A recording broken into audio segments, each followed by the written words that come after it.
Hey everyone, my name is Nate with Common Sense Gaming, and you've probably seen The Witcher on Netflix. I went ahead and watched the first episode, and I can tell you it is one of the best video game adaptations to film or television that I've personally ever seen. Now, I'm not completely in love with the show like most people are, so I'm not going to watch the rest of the season, but this is something, it went huge on Twitter. It's like very critically acclaimed. People love it. And it's a big deal for gaming, and there are some really cool trends we can see. And specifically, for us to look at as people that play video games, we can see kind of like how you can resurrect, not that it ever really died, but how you can resurrect a game. So The Witcher drops on Netflix. We're seeing, and I pulled up the Steam charts, and I have it here behind me. We're seeing anywhere from like 20 to 30,000 peak concurrent players per month.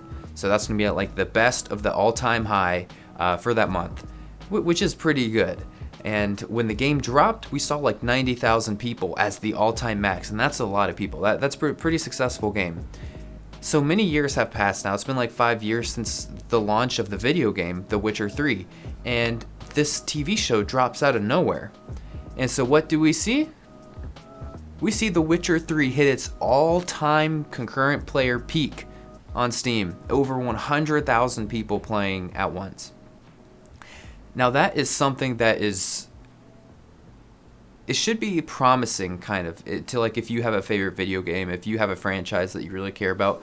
I think that there's something to be said about what a TV show or what a really good film adaptation can do for your favorite gaming franchise.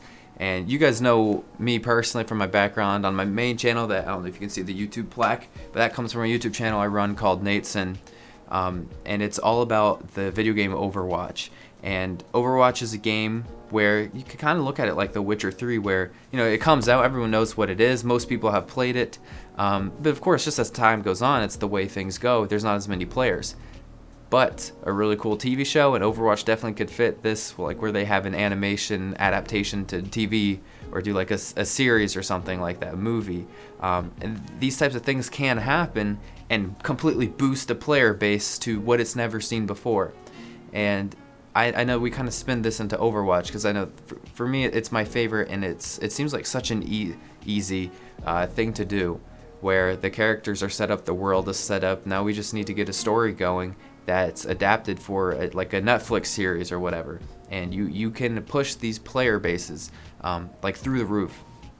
And it's so crazy how it can happen so fast too. Like the second that show dropped on Netflix, we had the entire series like all in one go. It just dropped one day, and it's like within the week we had seen the highest peak player base ever on The Witcher 3.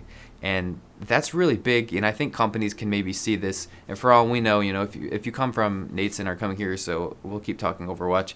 For all we know, maybe Blizzard has their eyes on what CD Projekt Red was able to do with that IP. And for all we know, Blizzard could have something in the works going like, okay, we're seeing that they're converting a lot more sales now after this successful TV show.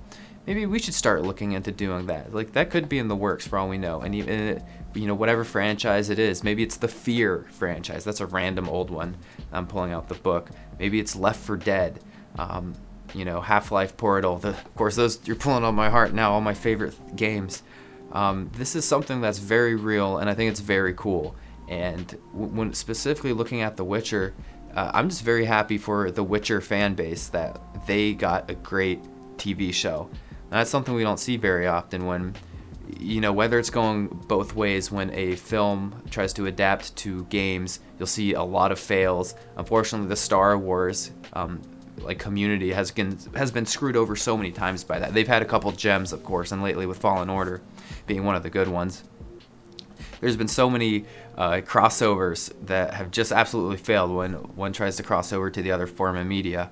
And it's really good to see some of the success stories.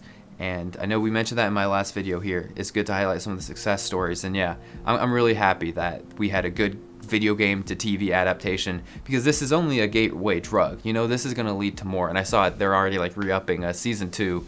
I'm sure after they saw the numbers and how big Witcher was trending, I'm sure, I don't even know who produced it, but I'm sure that everyone got the green light and the funding to go ahead for a season 2. And good for Henry Cavill as well, who is he's the star of the show. And he's a big PC gamer, PC Master Race. So he's one of us guys. It's really cool, and I'm happy to see the success for that. And just looking at the Steam charts, of course, I'll put a link to this in the description if you all want to see it. And hopefully we can get this for some more games, because it's just exciting to see big player base spikes. I hope you guys have a good day and enjoyed this episode of Common Sense Gaming. Take care, guys. See ya.